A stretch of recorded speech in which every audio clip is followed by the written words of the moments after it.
is presented to you by Gabriel Bebot Elorde Jr. Elorde International Productions. It's sponsored by Granny Hotel of Miss Lyra Oliver, Lyra Oliver, the assistant manager and company. Ang nanalo sa laban ni Jade Sumatra and ni Degula. Elorde Cockpit Arena, Gerald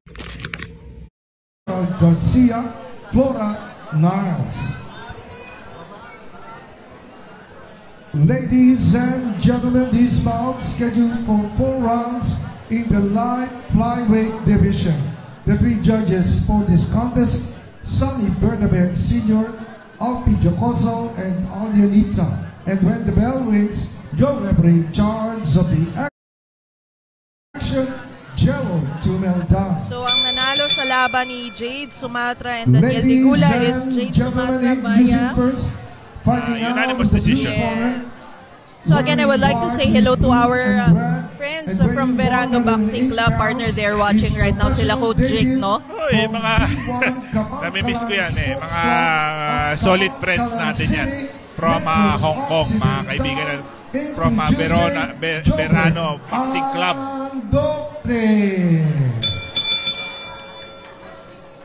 And his opponent across the ring, fighting out of the red corner, wearing black with white, also weighing 108 pounds, his professional record, 1 win by knockout. From Elorde Gym St. Rita, Parañaque City, ladies and gentlemen, Anthony Galan. So ito ang laban ni Anthony Galan from Elorde Santa Rita. Ang makakalaban niya, Jobert Andoge from Sultan Kudarat naman. They are battling in 108 light flyweight division. 4 rounds ulit ito. Yes, and I would like to say hello to Melesio Doquilo Jr. Pa-shoutout daw sa Games and Amusements Board. Boxing and Contact Sports Division. Papatawa lang ako ng konti doon sa isang nag-comment. May pambayad na kami ng internet. So, so may live na. So makakapanood ka na ng libreng boxing. Yes.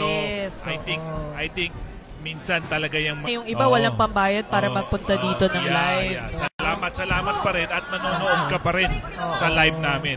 Ngayon re-live na po tayo and thank God at nakakabigay tayo ng ganitong entertainment. It all boils down to breeding. Kasi I remember din Hong Kong, we had the same difficulty but the Hong Kong nationals weren't saying things like that. So talagang sadyang palapatawa lang talagang mga Pilipino. No? Tsaka yung nandun tayo sa Hong Kong medyo lahat ng mga technical staff halos sila mababang loob. And very well-mannered, actually. So, hopefully, we could learn something. So, Crisanto Contemprato, Coach Chris, hello sa'yo. Nagsasalita ba ako? Wag na. Palamig muna tayo. So, ito na nga si Anthony Galan. Partner is wearing the black and white trunks. Andoke naman yung isa. Oo, si Andoke is wearing the white and the white, blue, and red trunks. Parang pang-Muay Thai ang dating nung Andoke. Ayan na naman tayo. Pagtatawa na naman ako ni Coach Jake kasi ang cute ng shorts ni Andoke. Gusto ko yan. Alam mo ba, napakasarap sa Hong Kong na Oktubre. Yes. Palamig na yan mga ganyan. Oo, autumn. Parang nag-audition na ako po sa Verano Boxing Club, ha? Also, hello to Juanito Hondante who is watching us right now. Regular followers yan ng Elorde TV at napakasaya natin na pag tayo may live telecast, nandyan yata yung mga taong kaya si Champo Juanito Dandante and among others. That was a stiff jab by Galan, and then itong si Andoke naman answers with that double hook. Ang third man in the ring is the international referee and judge, Gerald Tumeldan. Double body shot by Galan right there. Double jab, a body by Galan. Itong si Andoke answers with parang may nakikita akong a little bit swelling doon sa left eyes ng Andoke. And he did receive numerous body punches from Galan. Oh, again, that right did connect.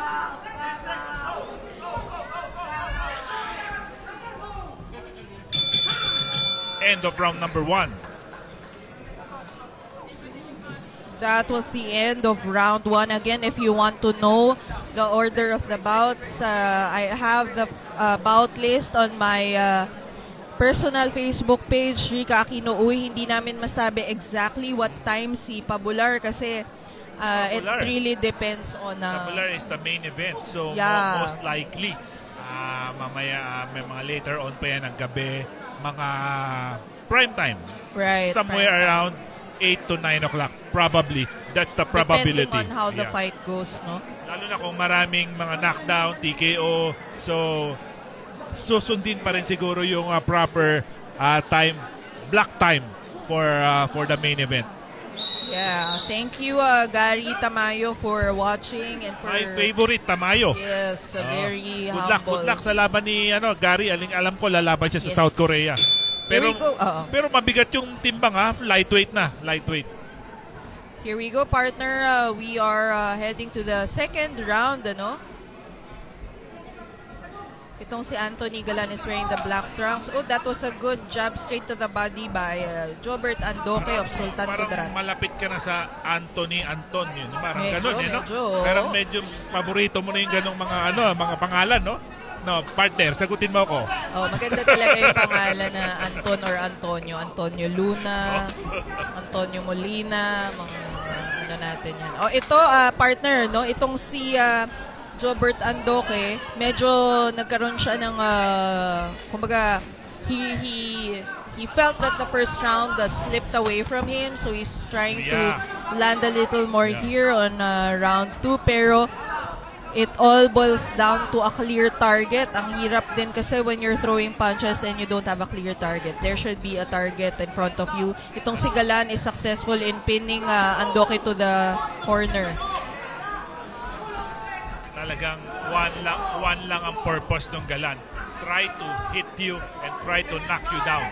So, nakikita mo naman sa kanya, he seldom uses jab. Talagang papasok siya and he's doing his right power punches, right punch. Again, that left overhand did partially connect for Galan. Oh, but that was a good... those were shots that got through for Doque, yung dalawang hooks na yon. Pero nasingitan ng katawan, partner, dalawa. Right. Again, another body shot that got through for Doque.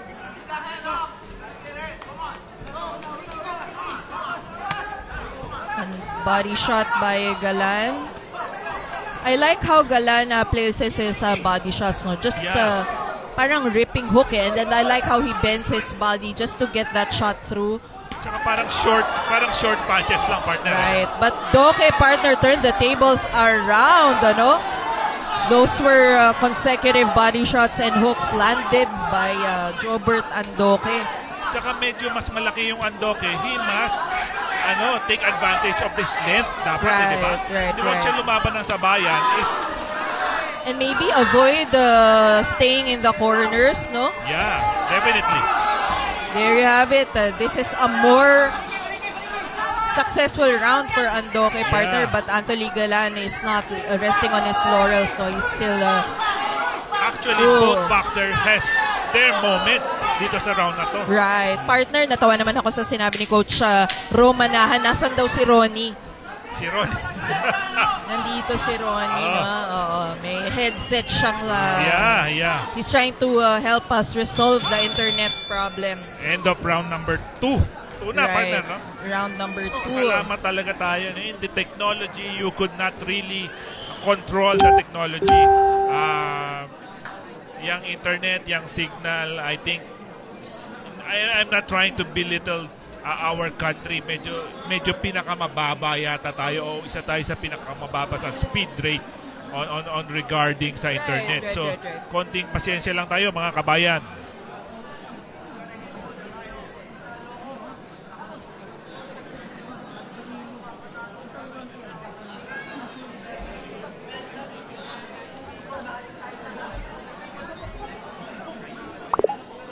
some adjustments certainly have to be made in this next round, partner, in round 3.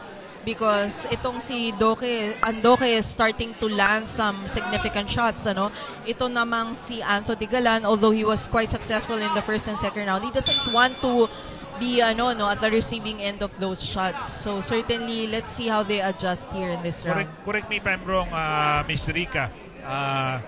Galan did score 1 knockdown on round number 1, no? I think so.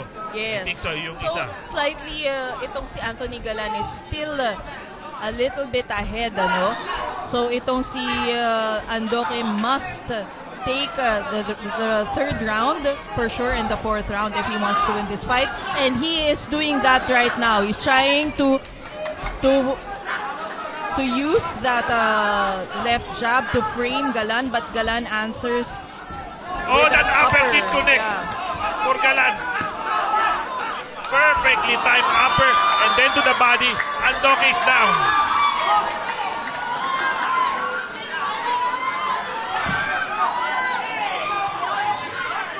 Galan survives that early heat from this round and comes back strong, partner, no? Ang ganda nung combination ng Galan. He started with that upper. Tumama yung upper niya. Then he did connect several punches to the body. And that was it. Galan winning by a third round TKO. We all hope that Jobert Andoque recovers from that knockdown. The doctors are attending to him. Valiant effort. He did quite well in the previous round. But you know what they say in boxing, partner, malingat ka lang ng onti kasi talagang the win will slip from your hands. So you have to be... Yan, parang boyfriend yan. Malingat ka. Pag nalingat ka ng konti, talagang it's really being present 100% in the moment, Kasi anything can happen like that. Galan was able to gain the momentum and bam, there you go. The knockout happened. Nevertheless, both fighter did do well dito sa laban na to, and Andoque had, sabi ko nga, may fair share ng moments ni Andoque, right, wherein he hurt Galan several times. Pero I think in a battle of attrition, Galan prevailing, maybe. Yeah, he was a step ahead. His shots are more accurate. The body shots are beautifully placed. Ladies and gentlemen, your official time, 1 minute and 2 seconds of round number 3. We have a winner by knockout, Anthony Galan. Yes, congratulations Anthony Galan for winning this bout by a third round TKO.